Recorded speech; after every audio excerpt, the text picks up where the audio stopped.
particle is thrown at an angle 30 degrees to the horizontal with a velocity of 20 meters per second. Calculate the time of the range of the flight and the horizontal distance traveled, the time of and the height of the highest point of the flight. Okay, so we just have a look at this GeoGebra app here. So here we have an initial velocity of 20 meters per second, represented by this arrow here. So the x component of that is going to be 20 cos of 30 degrees, and the y component is going to be 20 sine 30 degrees. If we move the time, this is the path of the projectile.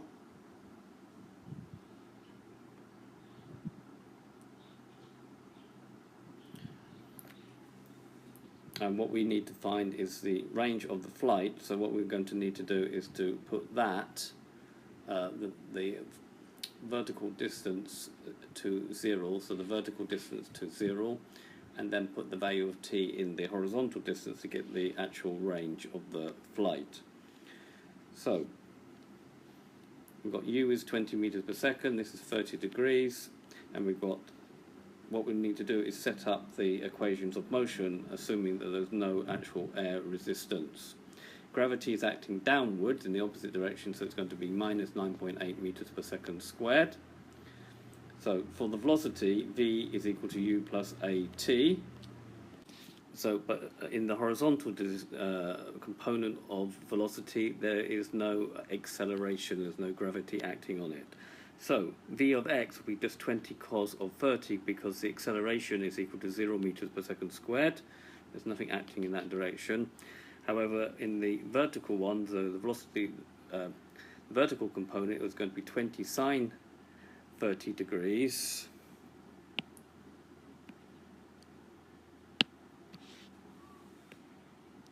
minus 9.8 t because the acceleration is acting downwards.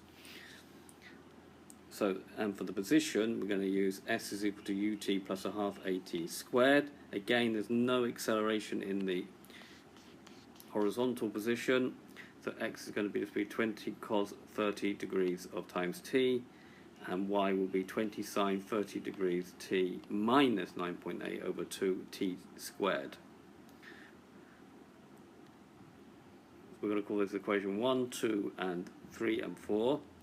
Okay, the velocity v of x is 20 cos 30. Just write these all down again. Won't read them out. And we have a diagram here. So what we need to do is we need to find this particular point here because this is the range of the flight. So in order to do this, we need to put the y component of the position equal to 0. Notice that 9.8 divided by 2 is 4.9. So using the equation for putting y equal to 0, we're going to have 20 sine 30 t minus 4.9 t squared is equal to 0. Sine of 30 is a half, so this becomes 10t minus 4.9 t squared is equal to 0. Factorizing, we get t brackets 10 minus 4.9 t is equal to 0. And solving that, we're going to get t is 0, which is one solution we would expect because initially vertical height was actually 0. Or t is equal to 2.0408. The time of the flight is equal to 2.04 seconds. We've made one assumption in the question that the particle was actually at ground level when it was originally thrown. Okay, now that we've got that time, in order to find this distance here, what we need to do is put it in the x component here. So we're going to get, for the range of flight, substitute t is equal to 2.0408 into equation 3, this one here, and we're going to get that x is 20 cos 30 times 2.0408. The thing to do on your calculator is to, if it's just a basic calculator, is to press answer when you need to do that. After you've done this calculation, then you don't get a rounding error. So that gives you 35.347, looks approximately right from the graph, which is 35.3 meters. So the range of the flight, this distance here, was 35.3 meters. For the next part, running down the equations of motion again, just speed that up, and we've got a graph there. We'll just go back to the GeoGebra app. So what we need to find here is the value of t such that this point here is at a maximum.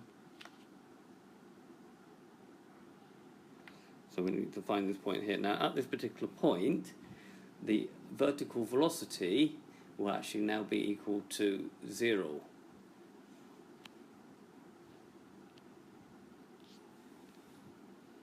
So this will be the highest point here, and the vertical velocity is equal to 0.